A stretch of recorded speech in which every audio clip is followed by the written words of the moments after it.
Well, hello everybody. Welcome to LA Dodger Report Series Wrap Up, where we bring you the news of the recently completed series between the Dodgers and the Giants in case you missed any of the games. So here's how it played out.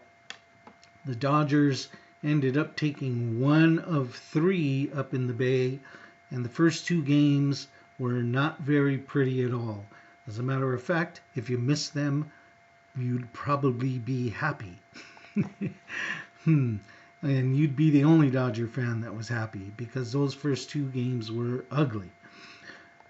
Game one brought cold and wind. Brandon McCarthy started out well enough. He pitched pretty decently for the first three innings. In the fourth inning, he got peppered for single, single, double, single. He gave up 4 runs, and the Dodgers never recovered. They just didn't hit whatsoever. Uh, the Dodgers, I think, are having a problem with always coming up and swinging for the fences, looking for the big hit, while the Giants, at least in game one, were taking the pitches that McCarthy was giving, and they were perfectly happy to take single, single, single, RBI, double, single, while every time the Dodgers came up, it was home run or nothing. And too often they came up with nothing. Now, the Dodgers did come back a little bit toward the end of that game, partly because the Giants' bullpen stinks. And also, I think most folks just kind of stopped caring by that point. And suddenly, the Dodgers looked up and they actually scored a couple of runs. They never really made it close, but they did force the Giants to get a little deeper into their bullpen and pull out their closer in game one. So if there was anything happy to walk away from that, they made the Giants burn through a lot of pitchers. Hooray. The Dodgers lost 8-4. Game two brought cold, wind, and then added rain, just for extra misery. Rich Hill pitched, a good old blister boy, but his hand seemed to stay well, and as a matter of fact, he pitched pretty well. He pitched 5 scoreless innings, gave up 1 run in the sixth, and unfortunately, the Dodgers still had the problem of a missing offense. What went on that game was a little bit, though, to be expected because of the players that Dave Roberts decided to sit in place of the players that he played. Who sat that game? Game two, we had no Cody Bellinger. We had no Yasmani Grandal. He of the 9-game hitting streak. Hottest hitter on the team, where was he? On the bench. No Corey Seager. No Chase Utley, old man Utley, who's getting hot. He sat out the game. So what happened? We had the B squad, and what usually happens when the B squad, when the junior varsity plays, zilch. The 5 for 9 spots in the batting orders, number 5 through 9, they went 0 for 18. To be expected. The Dodgers lost a miserable, rainy game. Game 3, today, the sun came out, and why not? Clayton Kershaw was going to the mound for the Dodgers. The greatest pitcher that baseball has ever seen. That's what some folks call him. He's certainly the greatest pitcher that the Dodgers have seen in a generation. He came out and just absolutely dominated under the sun. The news was 7 innings of shutout ball. So very good work from Clayton Kershaw. The Giants sent Johnny Cueto to the mound, who's usually a guy to be reckoned with. But the Dodgers came out hot and heavy, quickly hitting and quickly scoring. The Dodgers scored in the first, they scored in the third, again in the sixth, and in the seventh. So they piled up the runs, and it worked out very well. Now, the other story of the day was the Dodgers and the Giants had a bench clearing stare down. That was about all it amounted to. But why did that come about? Turns out that in the first inning, Grandal came up and hit a double, knocked in a couple of runs, and was standing at second base. And Johnny Cueto was under the belief that Grandal and the Dodgers in general were stealing signs. So he and Grandal mouthed off a little bit.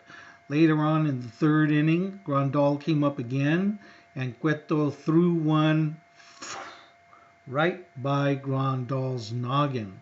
He gave Grandal a close shave, and the nice thing about that though was that wild pitch. That pitch turned out to be a wild pitch, and the catcher missed it, and Corey Seager came in to score. Johnny Cueto came in to cover home plate, and when he was at home plate, he and Grandal had a little bit of a slow burn with each other then. Cueto went back to the mound, and Grandal ended up flying out to center field. But on the way out, folks were still barking and jawing. Maybe somebody in the dugout, maybe Cueto and Grandal simultaneously, but either way, somebody said something that spurred both teams to trot on out onto the field. They had a stare down, a classic baseball stare down, and not much happened from that. After the game, they talked to reporters, and Grandal said that he and Cueto later talked to each other at the plate, and they seemed to have apologized to each other, whatever that meant, and he said he thought everything was fine between them. But as far as Cueto was concerned, he said he's still convinced that the Dodgers were stealing signs. Grandal says no, so that's to be continued. But either way, Kershaw was magnificent today. As I said, 7 innings, shutout game. Shutout ball for Kershaw anyway. He only gave up 3 hits. Unfortunately, Sergio Romo came in the 8th, and there went the shutout because he gave up a quick home run. So days may be numbered for Romo. Let's see what happens with that guy. Coming up, so the Dodgers end up taking 1 of 3. They avoid the sweep. And also more good news is they pick up a half a game on the Arizona Diamondbacks. So that's good news for the Dodgers. The other part of the good news is that they're coming home for some home cooking. So Dodgers will be back home tomorrow against the Marlins. Look for Hyunjin Ryu to return to the mound. Last time Ryu pitched was not very good. It was after that dopey 10-day disabled list plan that the Dodgers seem to be running. At least they ran it with Ryu and they ran it with Maeda. Ryu came out and he didn't pitch very well. So it's all a question mark as to what we're going to get tomorrow. The good news is that Ryu generally pitches well at home. He's 1-1 at home, so that's good.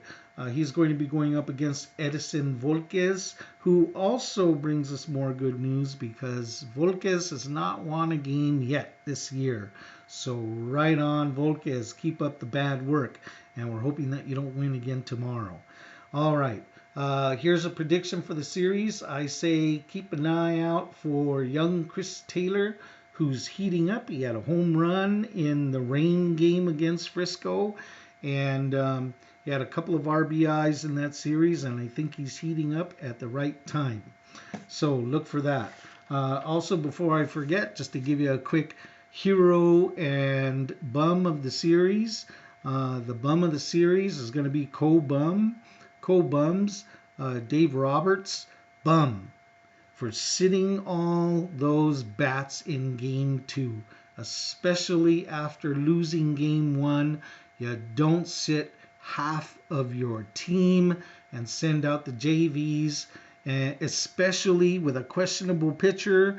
It was Rich Hill. Nobody knew what we were going to get out of him.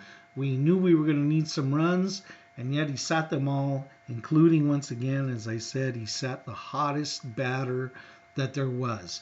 He killed Grandal's batting streak. He gave Grandal a pinch hit late in the game. Grandal struck out, and there went his hitting streak. What happened today when Grandal got the start? He went right out, and he had a big game today, as a matter of fact. You know, he started his Dodgers scoring with a big double in the first inning. So, GOAT there. GOAT number 2, Scott Van Slyke, who was stinking it up at the beginning of the season, stunk it up in the minor leagues, got called back up, and still has not done very well at all. Van Slyke is 0 for 5 he was 0 for 5 over the series with the Giants with 3 strikeouts. So I'm thinking that was the final audition for Van Slyke. The Dodgers do usually like to give, a last chance, a couple of last chances for players, which they should, and which players most of the time earn. But it looks like Van Slyke is just not finding his Van swing. So it looks like very soon he may be getting some Van tickets out of town. We'll see.